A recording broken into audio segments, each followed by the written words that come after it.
the representations of male bodies in a variety of media have become more disproportionate relative to the average male.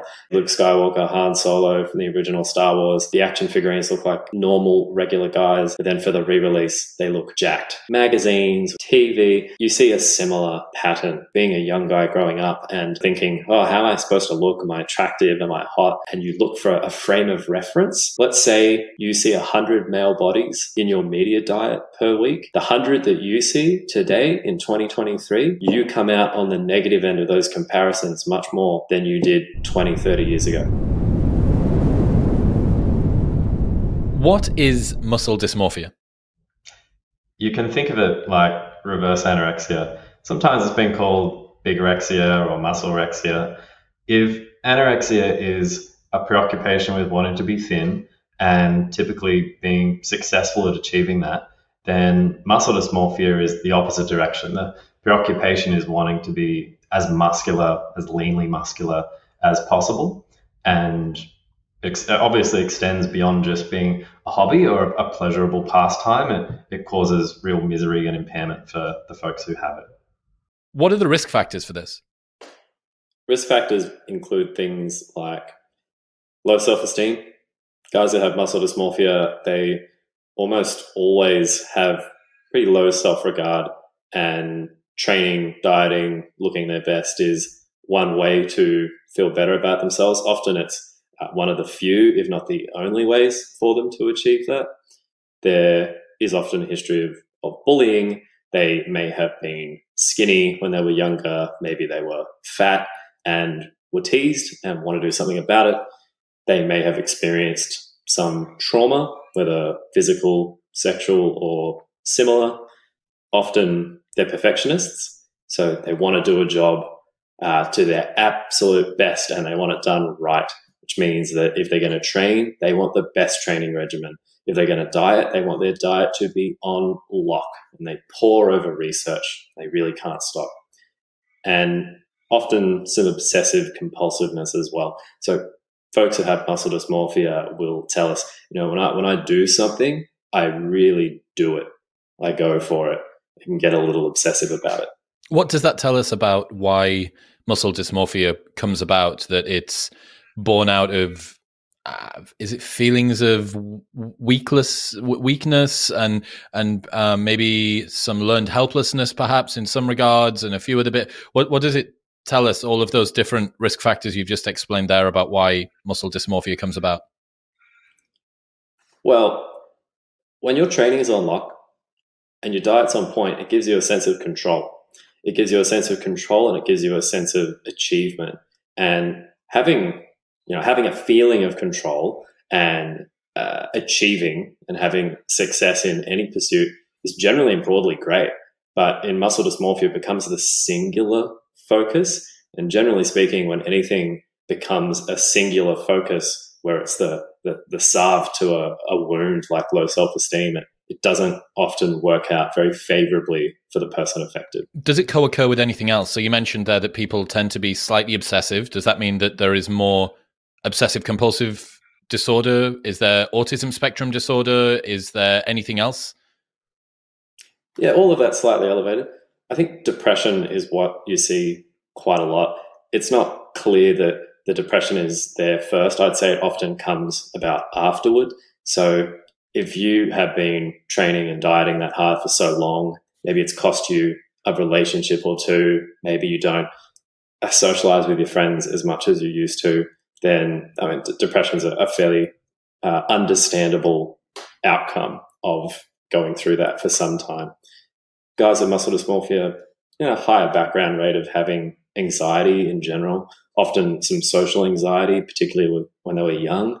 So if you're used to thinking that others are laughing behind your back or judging you, or that you don't belong in social situations, those kinds of thought patterns are going to set you up for that critical self-analysis on how you appear to others, which is your muscles, your height, any of the things that men are often concerned about. I suppose that also creates a base of ruminative thoughts too, considering yourself, how other people see you. If you're not spending that much time in social situations, then the few social situations that you do spend time in are going to be judged at a greater extent because there's fewer incidents between you and other people for you to think about, which means you'll ruminate about them more, which means that you'll think more about your body image and how you can control this.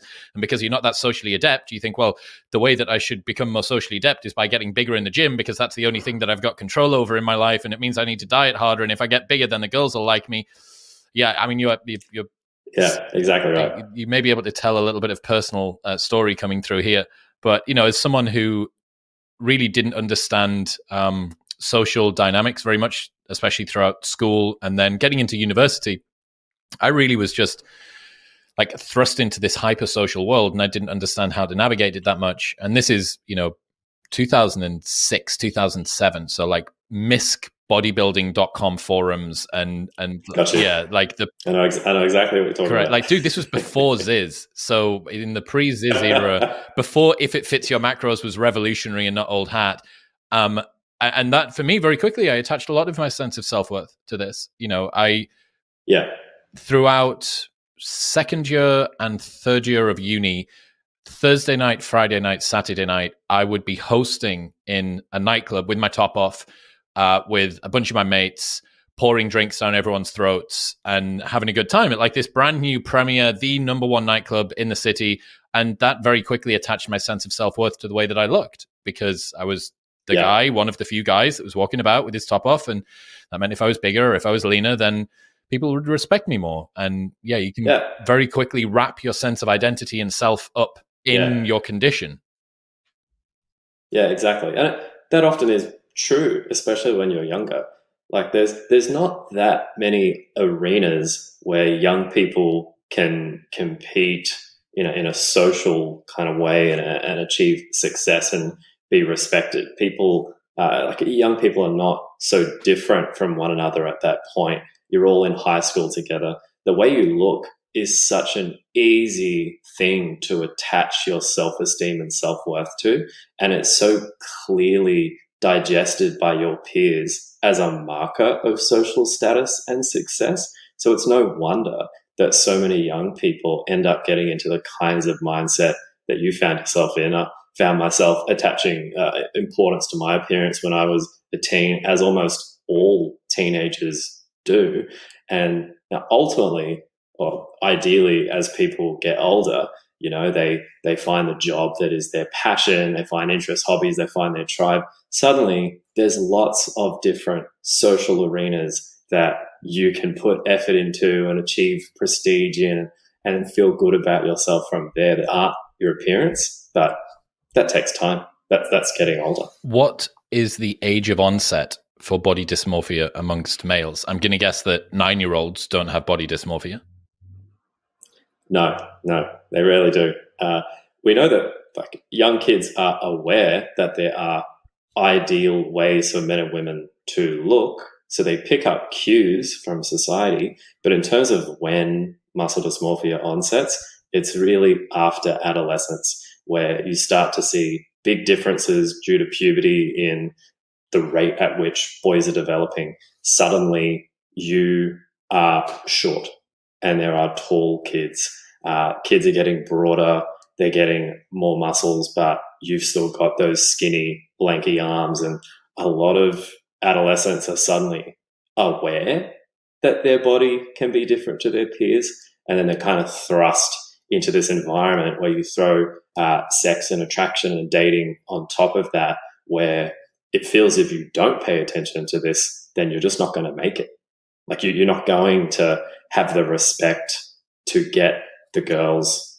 So it's no wonder that young men are susceptible to this kind of thinking. Well, that suggests that there's maybe two things going on. One being that almost all children are basically made out of the same rubber and magic and are broadly just like a blob with a face on it. But then you hit puberty at differing rates and puberty kicks in and the androgens set this guy off a little bit more and this guy off a little bit less.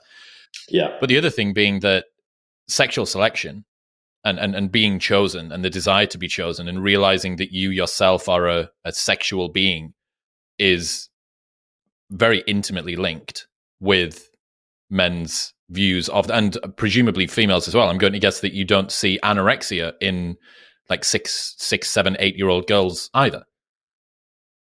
No, typically not. Right. How many men are there compared with women who have body image issues that would cross whatever the threshold is of pathological? That's a great question. I don't think the data out there are convincing enough yet for me to put a firm, prevalence estimate on that. It's not as common as for women.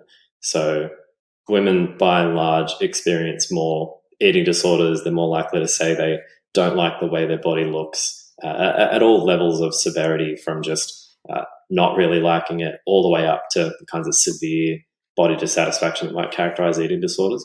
But it's certainly there for men. To give you a sense of how the prevalence estimates fall out, around 1/3 to 1/4 of the eating disorders that are thinness oriented, about which we know quite a bit in regards to prevalence, they affect men. But of course, the type of body that is thin and skinny is typically one that women will say they're after and men will not. When you look at muscle dysmorphia, the kind of more muscularity-oriented eating disorders that my team have specialized in recent years, those prevalence estimates switch. Suddenly it's like 80, 90% of sufferers are men, which is what you might expect. We just don't have the big population-level data to slap a percentage on. Are eating disorders and body image disorders the same thing? Look, I think you can make a really good case for that. The DSM, which you use in the States and we use here in Australia to classify all manner of psychological disorders, it's not a very old text. Like psychology, psychiatry in general, compared to physiological medicine, physical medicine, it's young. So you have this category of disorder called eating disorders. You have a category of disorder called body dysmorphic disorder, which is around body image, and you think these two seem to have a lot of similarities, and you're absolutely right. You're absolutely right. And the way we would go about treating it is pretty much exactly the same. It's just a quirk of a diagnostic system that's constantly evolving in response to evidence. Have you worked out what the mechanism is that's causing this to occur inside of somebody's mind? Like, so they see themselves in the mirror, they're able to, what they objectively see and what they subjectively see begin to diverge more and more. That causes them to ruminate about their image. It causes them to use self-referential thought. It causes them to be obsessive about their training, to eat more or to dial the calories in and do all of these things. Why? Like what's going on inside of these people's heads? What are they hoping to achieve? What are the behaviors that these people display? What characterizes them? Yeah, look, I don't have an excellent answer for you here, because the number of reasons, the central reasons why muscle dysmorphia can come about are really diverse. We could have someone, to take the example you were providing, who, when they look in the mirror, there is some perceptual distortion that goes on in their head, so that what they see reflected back at them is completely divergent from how they actually are and how others see them. This is the person with muscle dysmorphia who is constantly seeking reassurance. They could be the biggest guy in their friend group, but they're still terrified to take off their shirt in case someone thinks that, they don't train. Like, do you even lift, bro, kind of mentality. And they exist. But there are some guys who have muscle dysmorphia. They know exactly how they look. Like, they know that they're the biggest guy in their friend group, one of the biggest guys in the gym, but it's just never enough. The goalposts are always moving.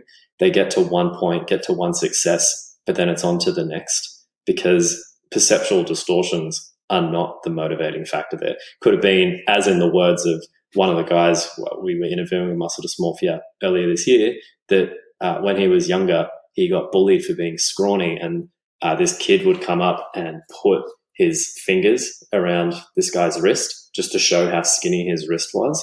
And from there came a whole bunch of very critical commentary on his own body, and he's just never really been able to outrun that. He hasn't dealt with it. Right. So the underlying belief or worldview is that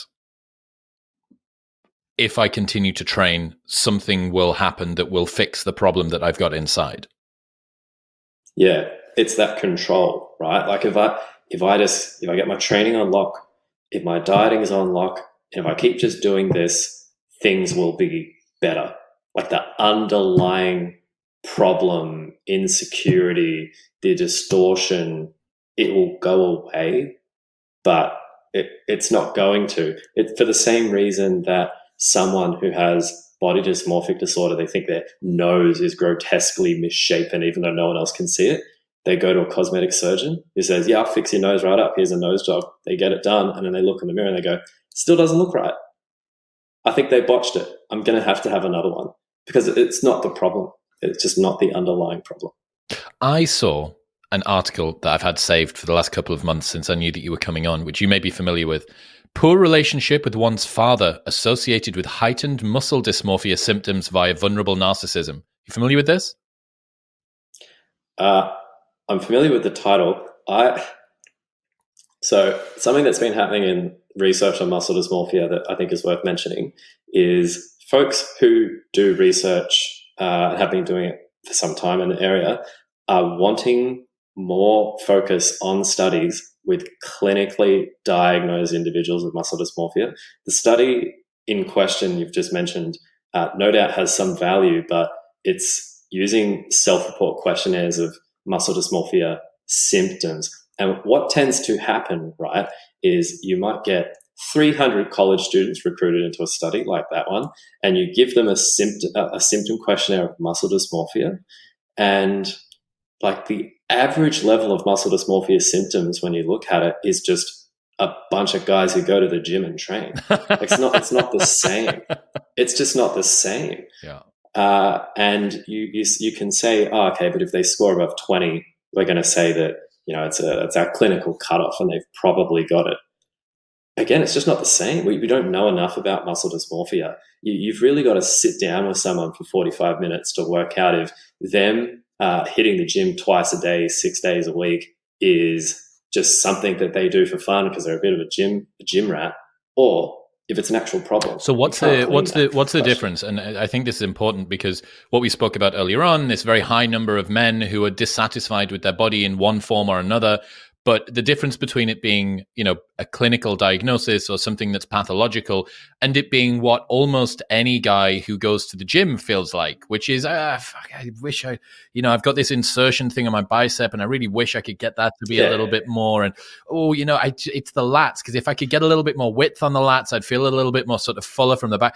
That self-critical eye that everybody has, which can sometimes, list across into malicious, and even malignant, but not necessarily pathological or clinical.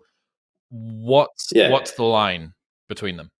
No, I feel you. Look, if we were diagnosing muscle dysmorphia on the basis of anyone who wants to go to the gym and is a little bit critical of their appearance and wants to look better, we'd all have the disorder. We'd all be in therapy right now. But it's not the case. The disorder is characterized, to simplify things, by two things. The first is preoccupation.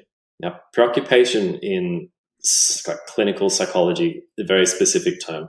It's not just, this is a thing I'm super into, a hobby.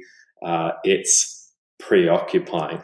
You think about it every single day. It's something that even when you want to, say, focus on a conversation with a friend, your mind keeps coming back to it.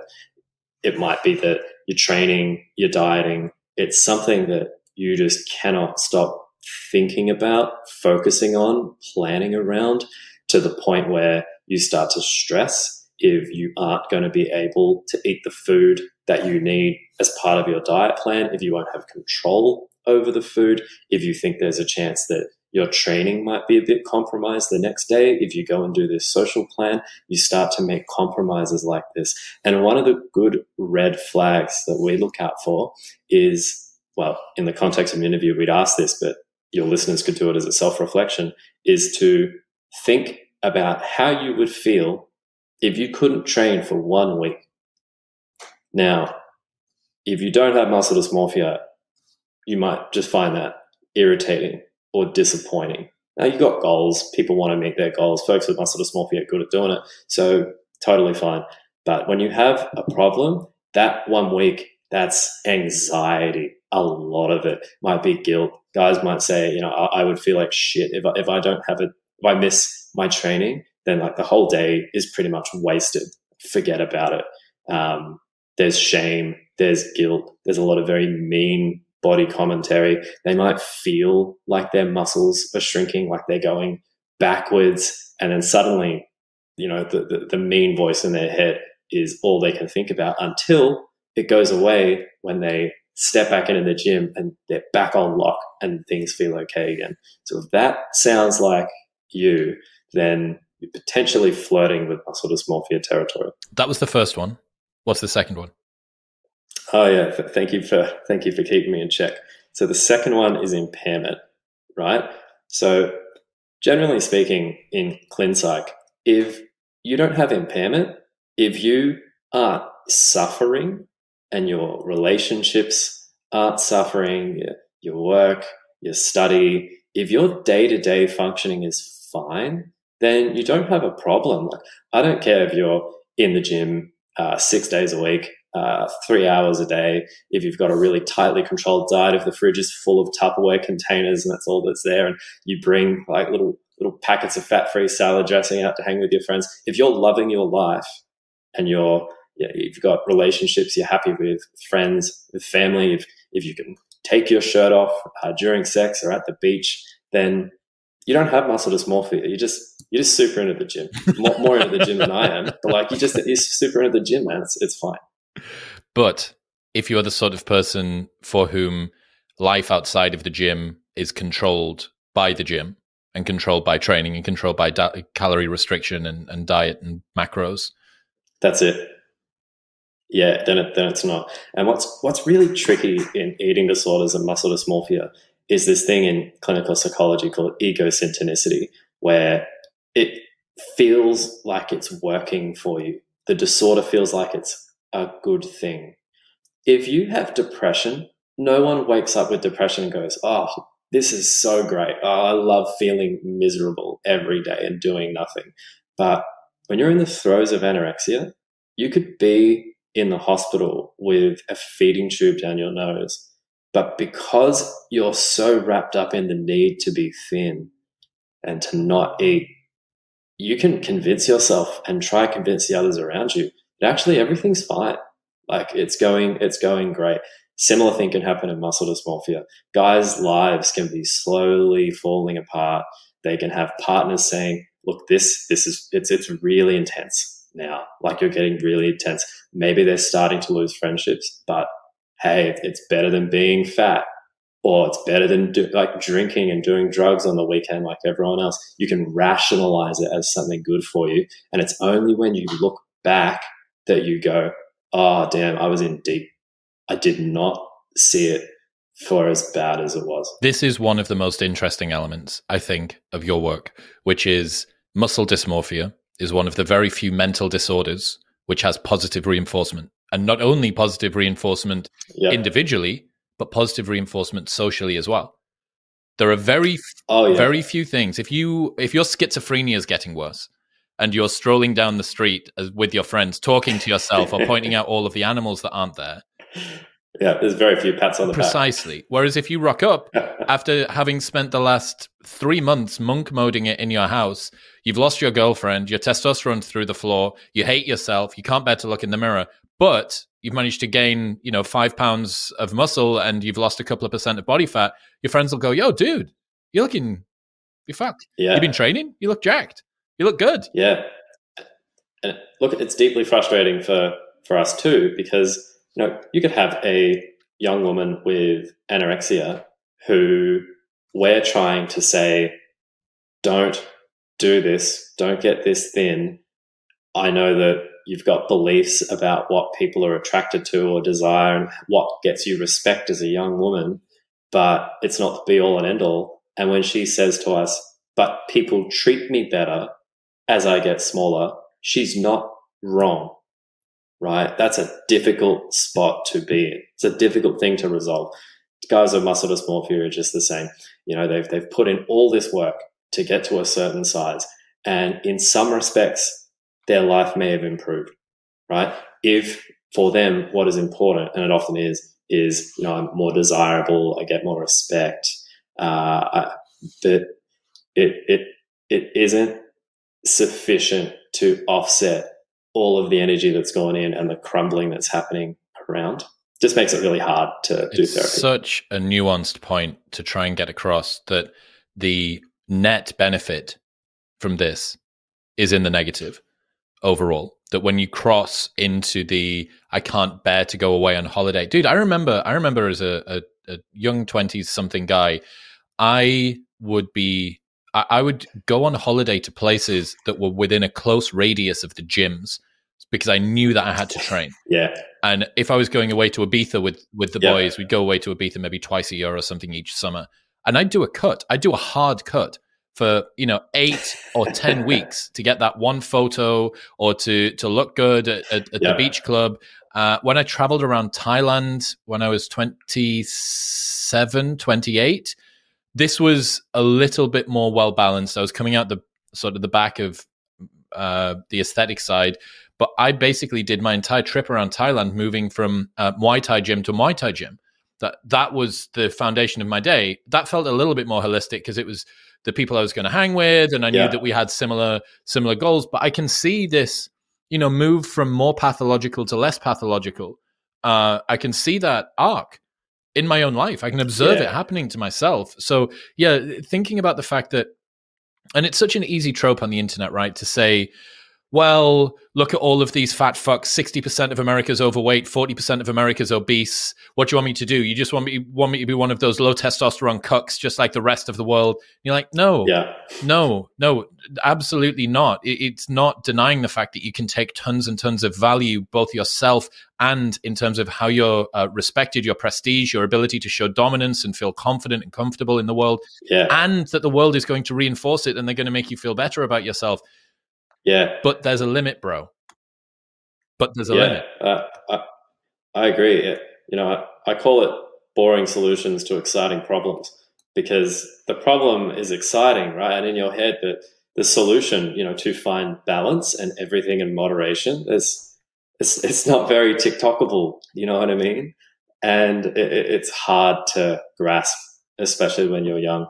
And stories like the one you're talking about, super, super common. I think lots of guys, lots of girls have experiences like that, and didn't necessarily mean that they had muscle dysmorphia or an eating disorder, in the same way that you can be an 18 or 19-year-old and be getting blind drunk at some parties. It doesn't mean you're an alcoholic, but you certainly put yourself in a situation where it was,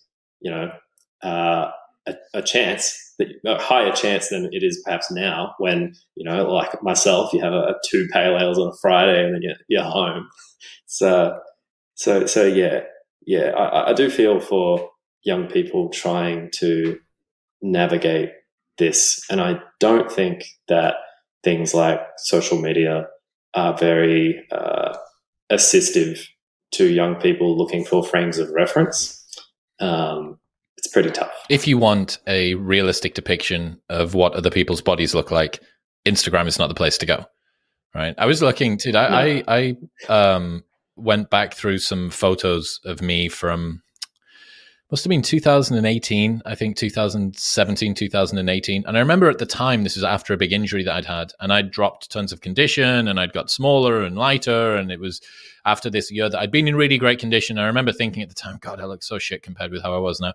And then I looked at these photos and I'm like, that condition is outrageous, like absolutely outrageous. Striations across my chest, vascularity running up from my delts across onto my chest. And looking back now, I think, fuck, I wish I could be in that condition. Jesus, I'm like a fat, slow, slovenly mess in comparison with that now. And I'm sure that in 20 years' time, I'm going to look back at the condition that I'm in now and think, what the fuck were you doing? So there's a degree of, I guess, disbelief that we have on varying scales about how we look, and it's persistent. Yeah, and folks are very self-critical in this regard. You see your body in the mirror every single day. You are so much more familiar with it than anyone else, even a long-time partner. right? And your ability to criticize different parts of you and to see imperfections that other people don't see, and then to disbelieve those other people and they tell you that they don't see it, you don't have anything to worry about, is pretty impressive. But we do it. We do it all the time. And it's not surprising, I think, that in studies of what men and women find ideally attractive in the opposite sex with respect to muscularity and body fat, men think that women want bodies that are far more muscular than what they actually want, and women think men want bodies that are far skinnier.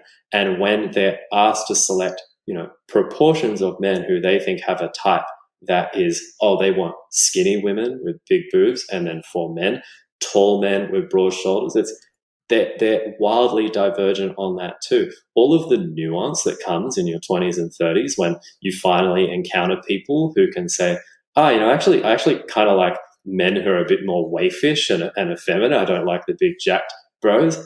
20-year-olds are kind of loath to believe that. And then you realize, it actually is the case. There's a lot more diversity in terms of what people are attracted to.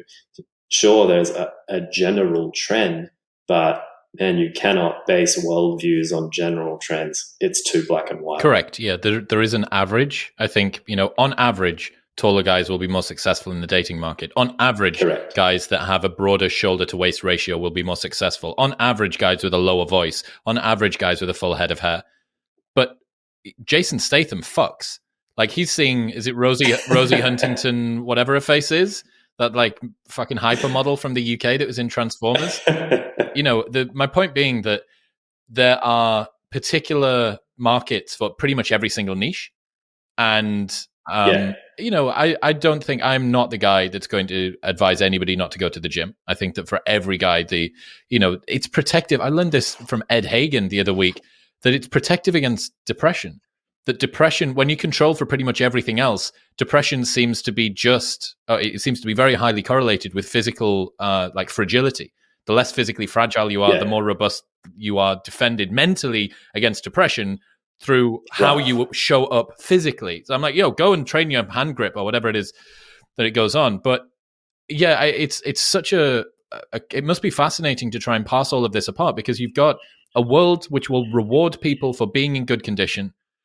That taken to the extreme will get more reward, but will begin to cause costs to the individual. It's like a reverse tragedy of the commons. It's like a tragedy of the individual.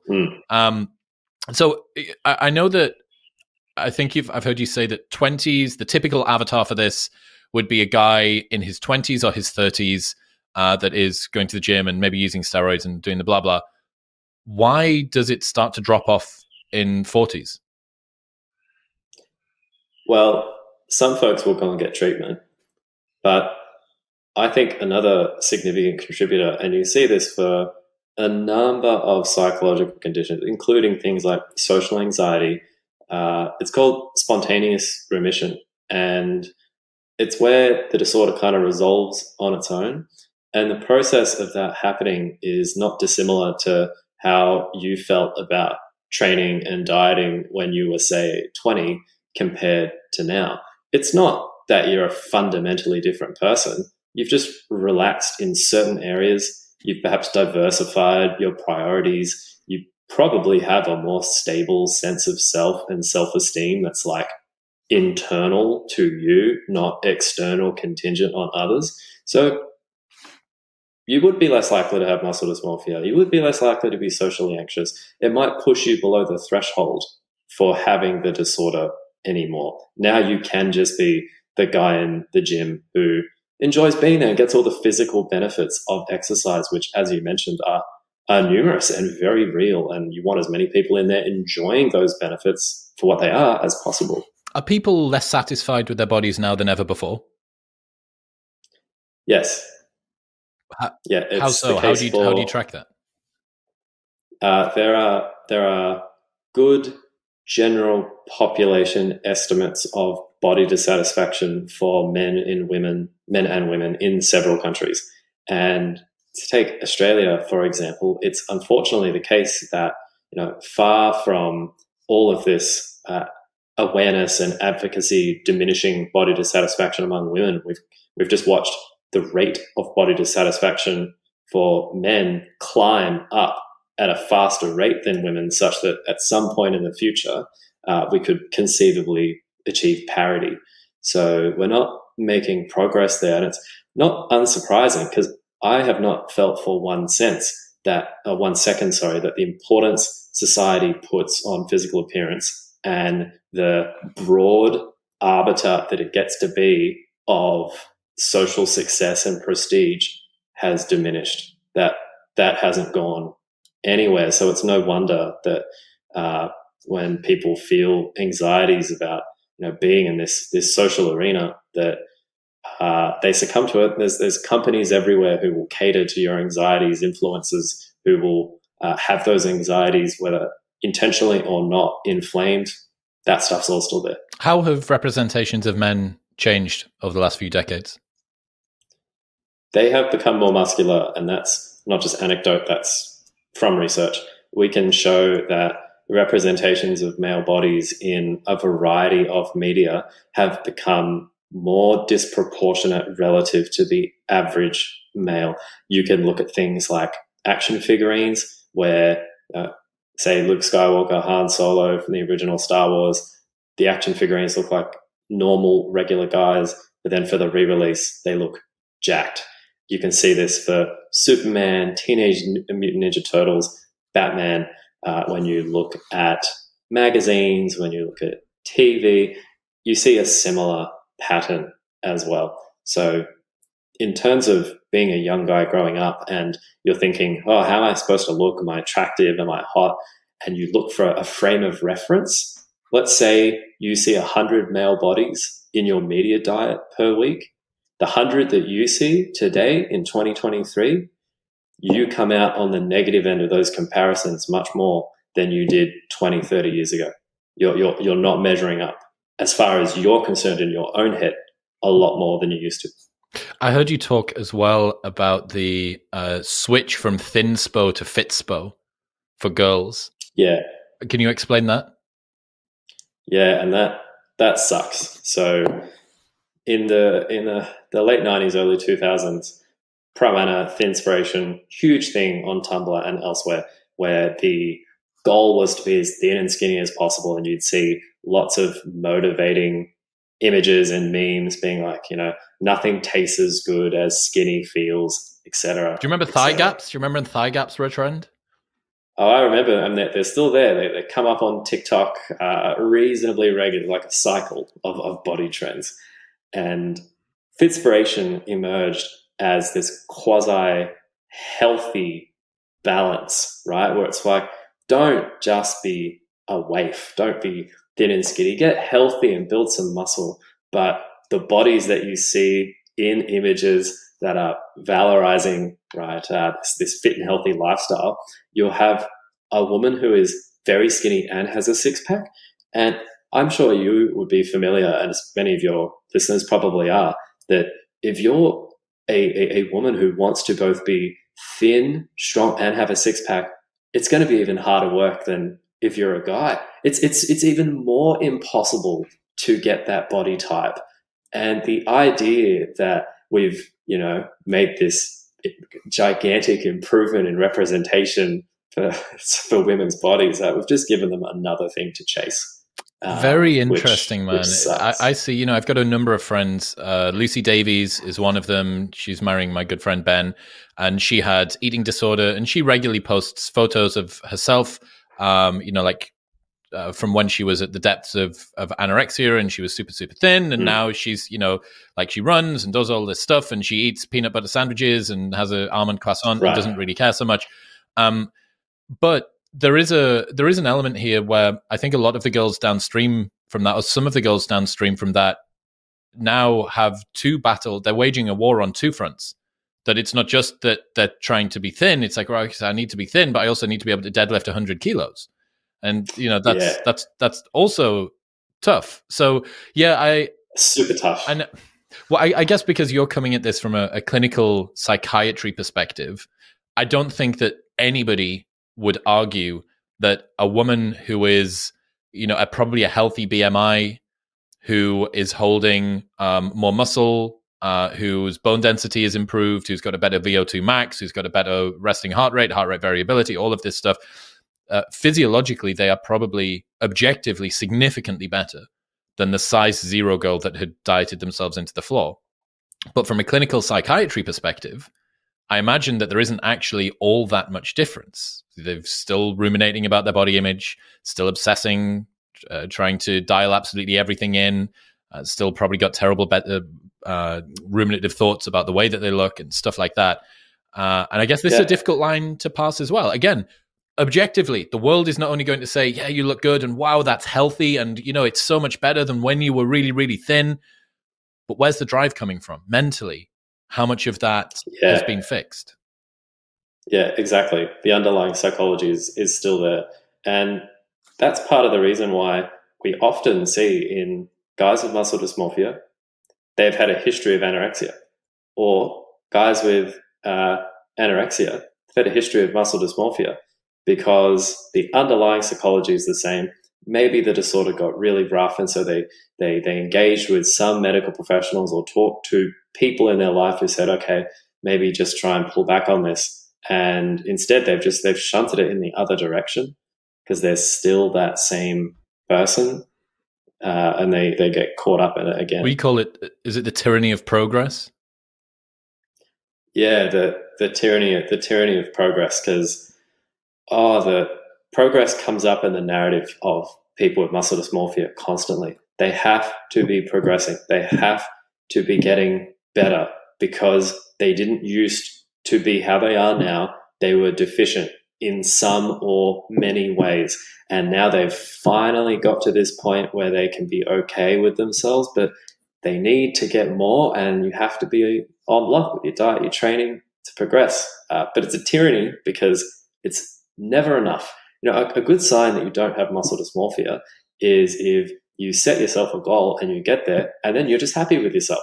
Great. Like you achieved a goal. That's awesome. That won't happen in muscle dysmorphia, or it'll be fleeting. You'll feel good for the day, and the next day it's like, oh, yeah, but I've still got quite a bit of fat around the midsection, don't I? And then off you are again on another little goal. What do you think about lifestyle dysmorphia, or personal development dysmorphia, or business success dysmorphia in the same regard, the tyranny of those different things?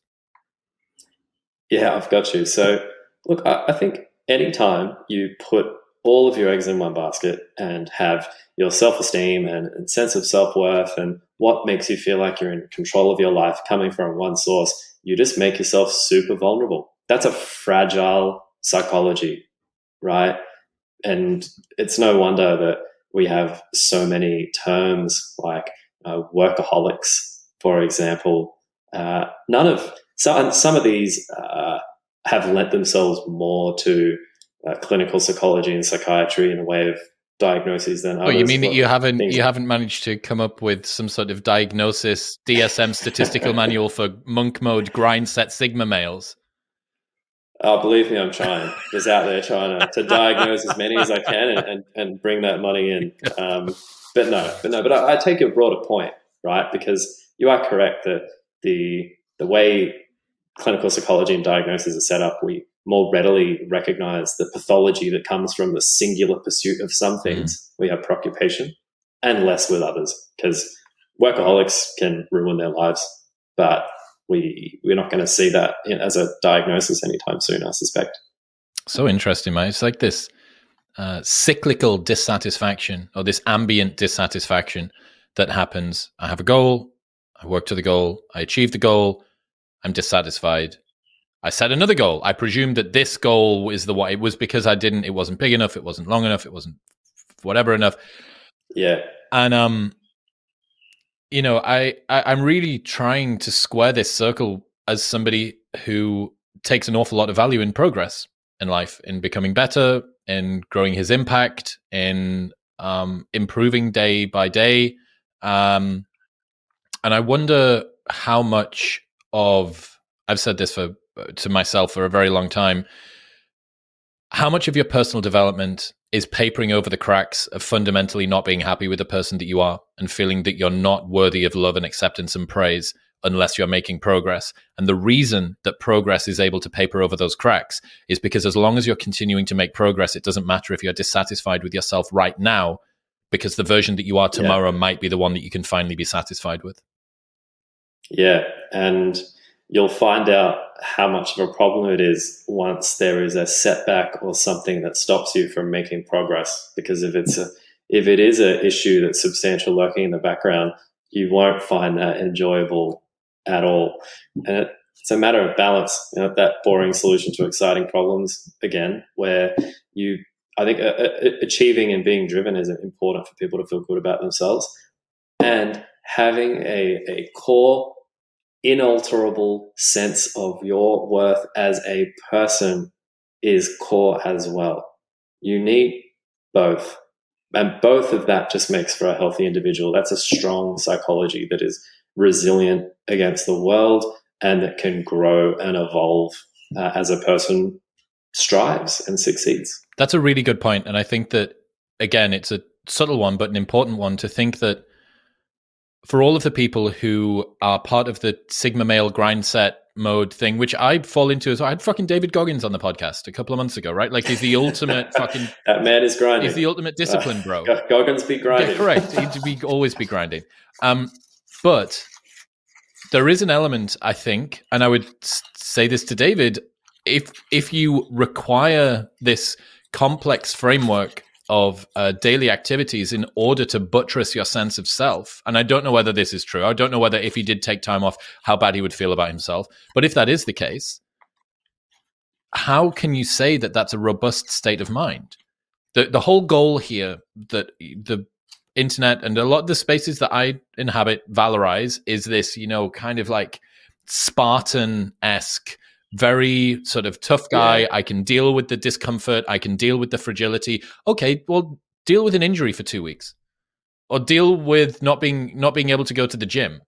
Like what happens if you're not allowed to train or follow your diet for 2 weeks' time? How resilient are you then? When there's no enemy to fight, there's no weight to lift, there's no battle to wage.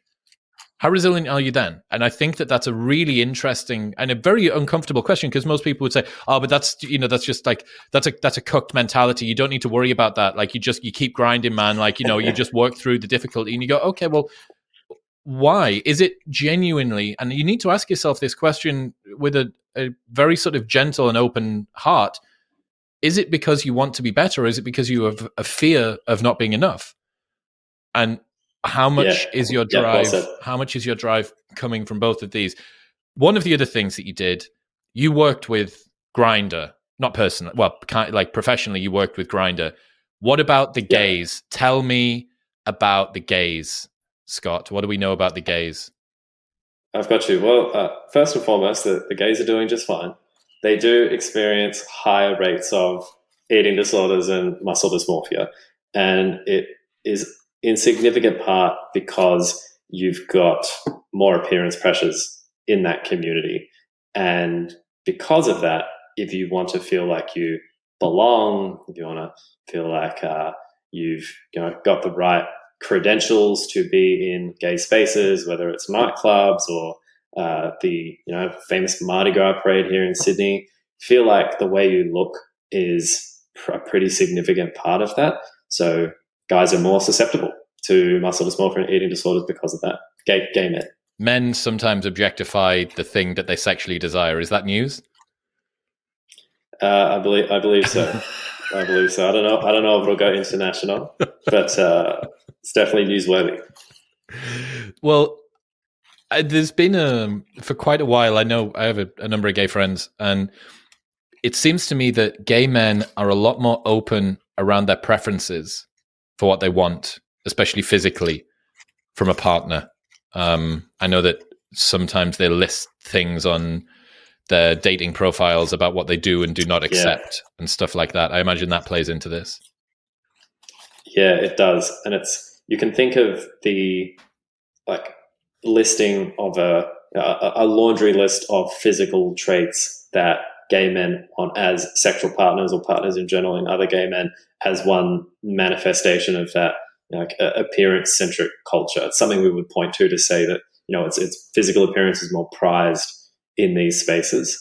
And yeah, I think that it makes it very, very tough. And certainly when we interview gay men about this, they will very quickly tell us of a universally implicit, but often made explicit, hierarchy of physical traits in the gay male community, where some are very prized, like being tall, being muscular, being white, whereas others push you further down that hierarchy. And a lot of gay men feel comfortable just saying, no fats, no femmes, that kind of energy. Sorry, I can't. Debates are still not laugh. No. Just gay people are they don't give a fuck, man.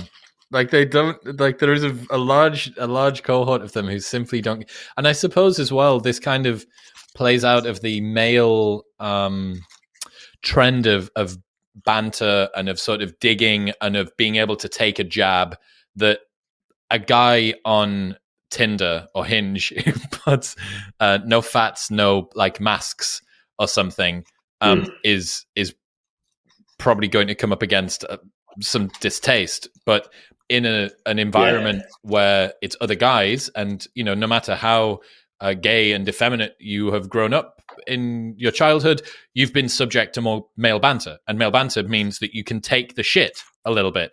And if the shit includes no fats, no femmes, well, like you've been prepping for this your entire life, bucko. Like this is part of your culture.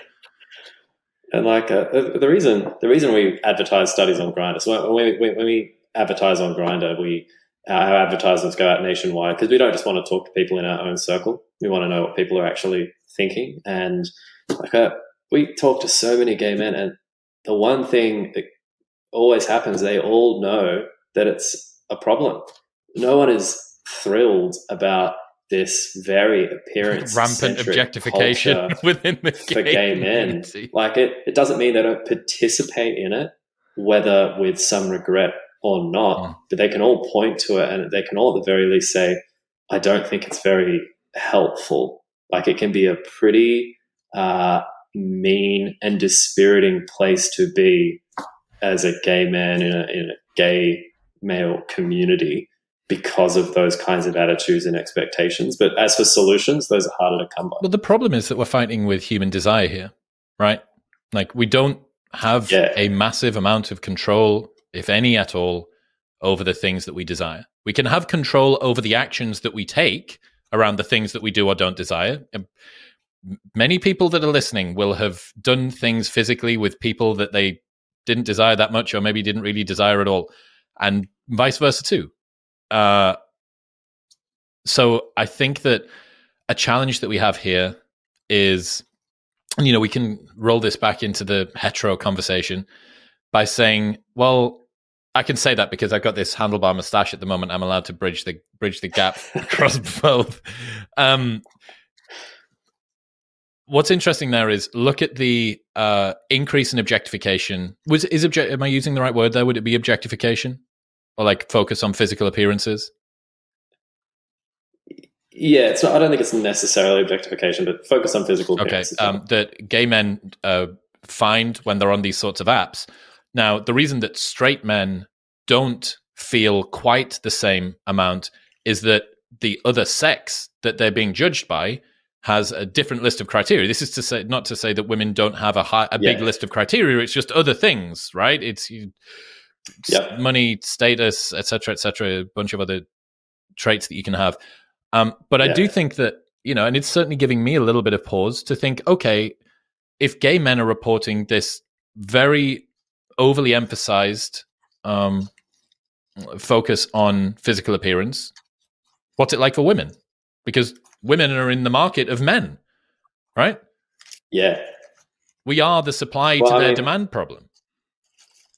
Yeah, I mean, women have been saying for a long time that it's extremely tough to be subject to male desire that so overwhelmingly privileges and positions physical appearance as the central arbiter. Like it's a very tough spot to be, and I think hard to reconcile, right? Like you can put all this effort, it seems to you, into diversifying the number of things that ought to make you think, a attractive potential partner to someone, and then to learn that physical appearance constitutes such a significant part of that, I think is pretty disempowering. And I always try to get young men who are criticizing what they believe to be the unfair physical appearance preferences of women to take stock of the very clear, robust research finding that actually women are much more chill on your physical appearance than you are on them on average. Which I'm sure you're familiar with. Yeah, I am, man. And it again, the trend on the internet at the moment, especially in a lot of the manosphere spaces, is that women's hypergamous nature and the fact that any guy can fly them out to Dubai at the drop of a hat and they're going to be a sheikh's wife and no other guy can compete with them means that the high probability scenario means that women's selection criteria is out of the window and that all of these normal men are just unable to get a look in. I don't deny that there's a tall girl problem of hypergamy, given that women are overachieving in education and employment comparative with men. I think that there has been a massive retreat of men from the mating market that isn't assisting them. And I also think that men are being accused of not only being the tyrants of everybody else's downfall, but of their own as well. There are very few groups where when they have a problem, we say, pull yourself up by your bootstraps. Instead, we spend billions of taxpayer-funded money to try and create initiatives and charities and startups to, Title IX was introduced in an effort to do that. And I have harped on for as long as is possible, trying to sing the song of men being forgotten, right? To the point where I've been accused by Guardian readers of being a bigot. But because I don't believe that women have it just super easy and that no man is sexually or in terms of appearance is over focusing on that to the detriment of women's mental health a lot of the time, that also causes me to be a blue-pilled cuck. So I again, this mustache appropriately, as it straddles my mouth, it straddles both sides of the conversation. I really, really think that this discussion, trying to teach people about what each side finds attractive, the differences that you can have, and how that's a challenge is really, really fucking important.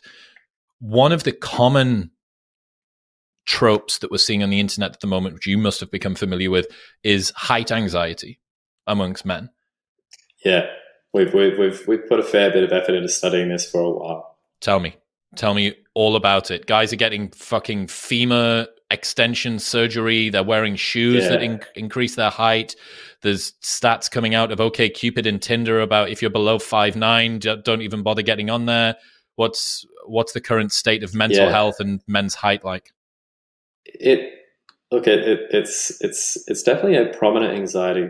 It is less severe in all respects, no matter how you approach it, than you might think. So the number of men who are anxious about their height is less than you think. The number of women who care about height is less than you think. The number of men going out and doing something as drastic as a leg lengthening surgery is less than you think. It's just generally less of a, what's the issue? And he's like a population exploding issue than it might otherwise seem.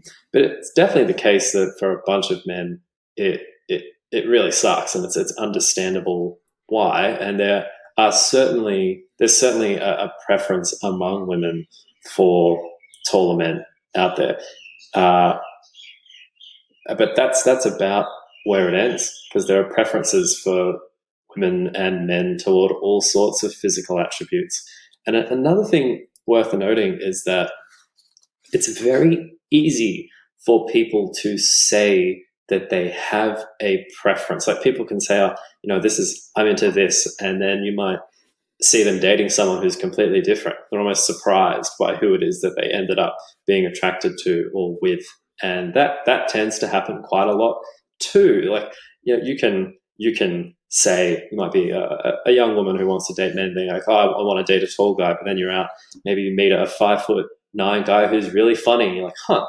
And then look, maybe you don't. But someone's already taken what you tweeted saying, I like tall guys, and being like, look, they're all like this. And now it's a big flame war on the internet. How do you parse apart stated and revealed preferences when it comes to this? Because it seems like that's the real challenge here. Yeah, that's tricky. This starts to move away from my expertise, admittedly, because we're getting into social science as opposed to clinical psychology. I think you either have to follow people up in terms of how they've actually dated, which is tricky from a statistical power standpoint and a few other things, or you can corroborate it with data from things like OkCupid, etc. I know OkCupid's data blog and dump often gets trotted out in support of various arguments in this space.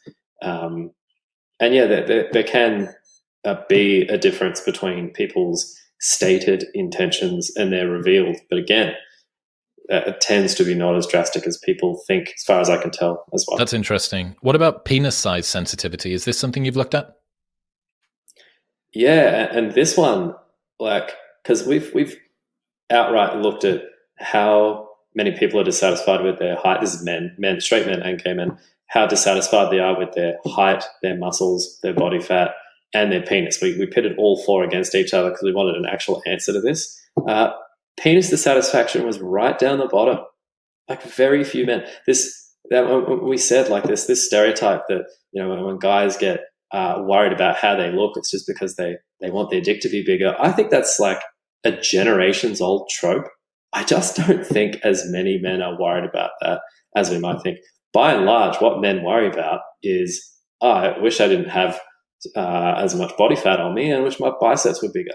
Like that's kind of what was the percentages and the order stuff for those four statements? Can you remember?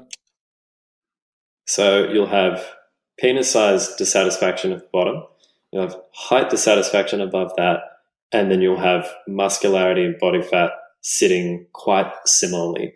And it changes according to age. So for young men, it will be muscle dissatisfaction that's worse than body fat dissatisfaction. I think because, you know, a lot of young men, they've possibly been skinnier growing up anyway. But then as people get older, the battle, quote unquote, turns to body fat less muscularity. So body fat starts to become the thing they're most worried about. And body fat dissatisfaction, muscularity dissatisfaction for young men, almost normative. So in the field, we call it normative in the sense that it's more normal to find someone who says, yeah, I'm not happy with the amount of body fat or muscularity on me, than to say that I'm happy. But when it comes to like penis size dissatisfaction, we're talking under 1 in 10. So 9 in 10 men will say, yeah, I'm fine with the way my penis looks. And height, probably around 6, 7 in 10, happy with that. Height dissatisfaction drops off with age as well. What's the proportion of men who say weight or muscularity? Can you remember? Oh, for gay men, I think that will be up at 60. For straight men, I can't recall it separable. It's probably around 40, 35 to 40. So still a massive portion. We're speaking to a huge number. And again, I don't know, man. There's not a single guy I know, I don't think, who if I asked them, would you like to lose a bit of body fat or would you like a bit more muscularity, that wouldn't say yes. I don't know anybody that would. There's no one listening to this. There's no one listening to this. But there's also no one listening to this that says, dude, if you just got, do you want an extra, inch in girth? Is not going to go, why not? Like there's room in the garage. Like we'll fit it in. No one's not going to say that. Yeah, exactly. But there's a distinction between like, if it was offered to you, would you take it? And I am unhappy with this thing. So I agree with you. I think most men, if offered something like, would you want an extra inch of height or an inch of penis size? It's almost like why not? It's not going to hurt. Like I think that's the mentality. Whereas a lot of men offered, say, an inch more on their bicep or an inch off their waist, they're like, yeah, because like I think my arms are skinny, or I actually do wish that so I wasn't this size. Fixing a deficiency. It's dissatisfaction as opposed to like, well, yeah, if you're going to offer it, then yes. Scott Griffiths, ladies and gentlemen. Scott, I think this stuff is absolutely fascinating. I love the work that you're doing. I can't wait to see what you do next. What should people go? If they want to keep up to date with the work and the publications and all the rest of it, have you got somewhere on the internet that you can direct them? Yeah, you can follow me on Twitter at Scott1Griffiths. Yeah, and thanks for having me. Really thoughtful questions. I've appreciated them. What's happening, people? Thank you very much for tuning in. If you enjoyed that episode, then press here for a selection of the best clips from the podcast over the last few weeks. And don't forget to subscribe. Peace.